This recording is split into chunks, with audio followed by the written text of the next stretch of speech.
유선 데이터 전송 채널에서의 신호 구동 방법에 대하여 설명하겠습니다. 먼저 동일한 보드에 있지 않은 독립된 두 시스템을 유선으로 연결할 때 가장 먼저 고려하여야 하는 점은 두 시스템의 그라운드가 다르다는 점입니다. 송신부와 수신부는 각각의 그라운드를 가지고 이를 전압의 기준으로 삼습니다. 이때 각 시스템의 그라운드는 전위의 절대 기준인 Earth에 비하여 서로 다른 임의의 전위를 가지고 있게 되는데, 각 시스템의 그라운드를 Earth에 각각 연결하였다고 하더라도 두 지점 사이에는 저항이 존재하기 때문에 여러 요인으로 인하여 각 그라운드는 심하게 변동되게 됩니다. 예를 들어 Earth에 비하여 각각의 그라운드가 다음과 같을 때 송신부에서 보내는 신호는 송신부 그라운드를 기준으로 정하여진 스레스홀드에 따라 1 또는 0으로 구분이 됩니다. 연결선의 저항이 충분히 낮다면 다음과 같이 수신부에서 관측되는 전위는 송신부의 전위와 같지만 수신부 그라운드를 기준으로 하는 스레스홀드보다 항상 높기 때문에 1과 0을 구분하지 못합니다. 더욱이 수신부 측에서 전압을 검출하기 위하여 수신부 입력 저항이 높게 설계되어 있다면 전송선 주변의 전자기적 간섭에 의하여 수신부에서 관측되는 전압이 심하게 변화되면서 정상적인 데이터 수신이 어렵게 됩니다. 그라운드 문제를 완화하기 위하여 전압이 아닌 전류를 전송하는 방법이 사용될 수 있습니다.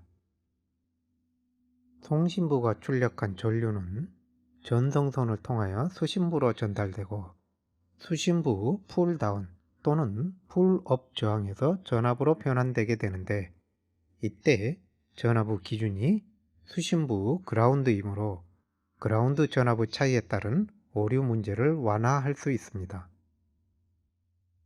그러나 전송선은 유한한 저항을 가지고 있기 때문에 인터피어런스에 의하여 발생하는 전류가 수신 전압의 변화를 야기하는 문제는 여전히 남아있게 됩니다.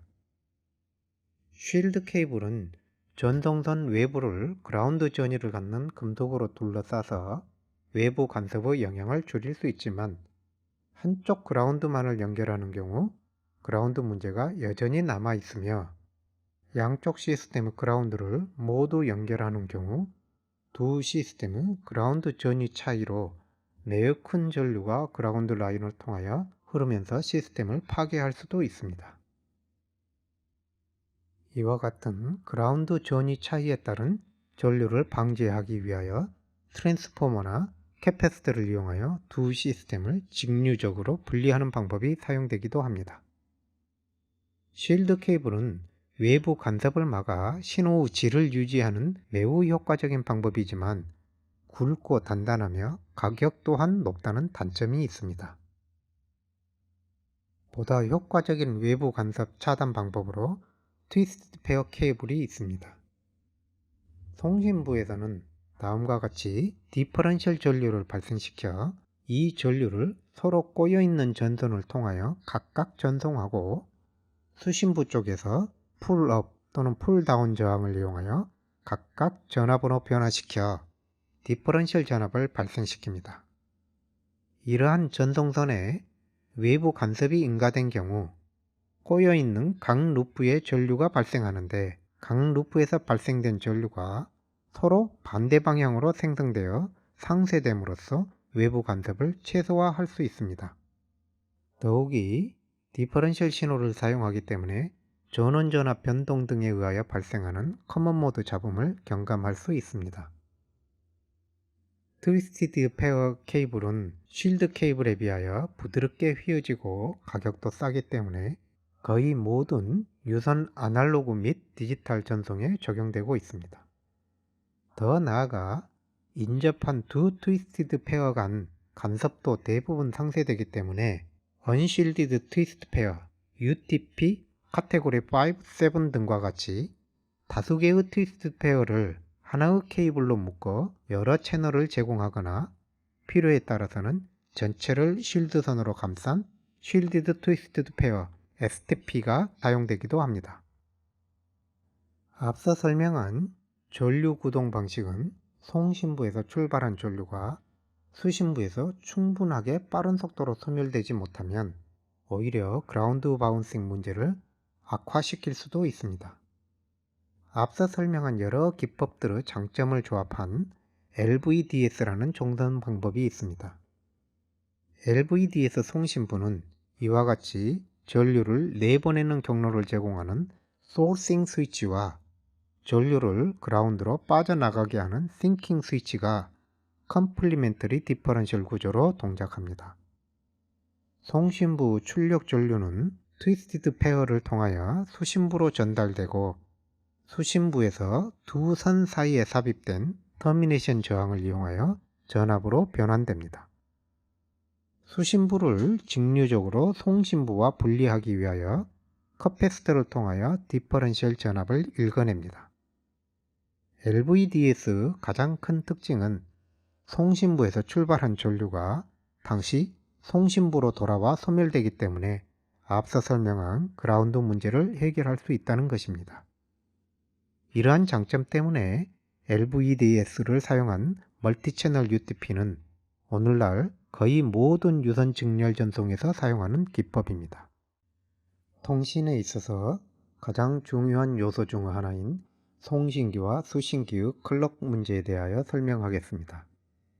디스크리트 타임 시스템인 디지털 통신에서 송신기와 수신기의 클럭이 동기화되어 있어야 하는데 서로 떨어진 독립된 두 시스템의 클럭을 일치시키기는 매우 어렵습니다.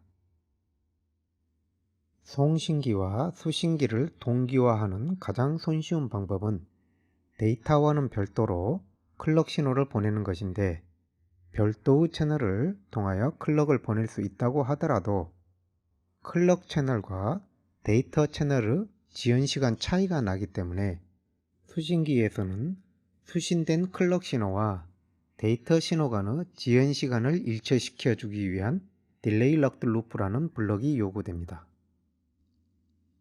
지연시간이 일치하더라도 클럭 채널이 충분한 신호 완결성을 보장하지 못하는 경우 수신된 클럭이 매우 불안정하여 이를 직접적으로 수신된 데이터를 샘플링하기 위한 기준시간으로 사용할 수는 없습니다. 이러한 문제를 해결하는 방법으로는 수신부에 별도의 발진 회로를 사용하여 안정된 클럭을 발생시키되 송신기에서 보내온 클럭과 주파수 및 위상을 동기화하는 페이즈 럭드 루프를 사용합니다. PLL은 수신된 클럭 주파수보다 높은 주파수 클럭을 안정적으로 발생시킬 수 있기 때문에 낮은 주파수 클럭을 보내 한정된 밴드위스에서도 신호의 완결성을 보장할 수 있습니다. 반면 데이터 채널은 클럭 채널보다 월등히 높은 데이터 레이트로 전송하기 때문에 이퀄라이저가 적용되지만 클럭 라인에는 통상 이퀄라이저가 적용되지 않습니다. 클럭 주파수를 동기화시켰다고 하더라도 클럭 채널과 데이터 채널의 지연시간 차이 문제는 여전히 남아있기 때문에 수신기의 PLL에서는 단일 주기 내에서 여러 개의 페이지를 갖는 클럭들을 발생시키고 그 중에서 샘플링에 가장 적합한 클럭 페이지를 선택하여 샘플링과 디시리얼라이저에 적용합니다. 수신부 디지털 시스템의 클럭은 데이터 전송과는 관계없는 별개의 클럭을 사용하므로 수신된 데이터와 수신부 디지털 시스템과는 동기가 맞지 않기 때문에 수신기는 복원된 클럭으로 샘플링된 데이터를 버퍼 메모리에 순차적으로 저장하고 수신부 디지털 시스템은 자신의 클럭에 맞추어 데이터를 가져갈 수 있어야 합니다. 별도로 클럭 신호를 보내는 것은 추가적인 채널이 요구되기 때문에 이를 적용하기 어려운 경우에는 수신된 신호로부터 클럭과 데이터를 복원하여야 합니다. 따라서 수신부는 정화해진 주파수 독립된 클럭을 사용하되 데이터를 보내는 채널에 동기 신호를 포함할 수 있는데 예를 들어 다음과 같이 보내고자 하는 데이터 신호에 앞서 크기가 다른 신호를 보내 전송의 시작임을 알려주어 이를 동기 신호로 사용할 수 있습니다. 수신기에서는 이 동기 신호를 클럭의 시작 시점으로 하여 약속된 주기로 DEO-는 데이터 신호를 샘플링하게 됩니다. 그러나 수신기의 주파수가 송신기의 주파수와 정확하게 일치하지 않기 때문에 주기의 차이에 해당하는 시간이 지속적으로 누적되어 데이터를 샘플링하는 시간차가 지속적으로 앞당겨지거나 뒤로 밀려나서 일정한 시간이 경과된 후에는 잘못된 신호를 데이터로 샘플링하게 됩니다. 따라서 동기 신호 이후에 오는 데이터의 길이는 송신기와 수신기의 최대 주파수 오차 허용 범위에 의하여 한정되게 됩니다. 그러므로 클럭을 별도로 전송하지 않는 데이터 통신은 보내고자 하는 데이터를 일정한 길이의 묶음인 패킷 단위로 전송하는 것이 일반적입니다. 각 패킷의 시작 부분에 데이터와는 별도로 이퀄라이제이션과 동기화를 위한 신호나 패킷의 길이, 오류 보정을 위한 페러티 정보 등을 포함하는 프리앰블 비트를 붙여 보내게 됩니다. 프리앰블 신호 초기에 수신부는 이퀄라이저를 최적화하고 이퀄라이저가 안정화된 후 클럭을 복원하는 일종의 PLL인 클럭 데이터 리커버리에서 동기화가 이루어집니다. 따라서 이퀄라이저와 CDR이 프리앰블 몇 비트 이내에 어댑테이션과 싱크로나이제이션이 완료되는가, 또 이러한 최적화가 얼마나 신뢰도 있게 유지될 수 있는가가 고속 데이터 전송의 핵심 기술이라 할 수 있습니다. 일반적인 방법으로는 이와 같은 이퀄라이저와 CDR에 상당한 시간이 요구되기 때문에 긴 프리앰블 신호가 요구되어 패킷에서 데이터가 차지하는 비중이 줄어들기 때문에 각 비트 전송 속도를 나타내는 비트 레이트에 비하여 실제 전송된 데이터의 양을 나타내는 트루풋은 매우 낮은 값을 가질 수 있습니다.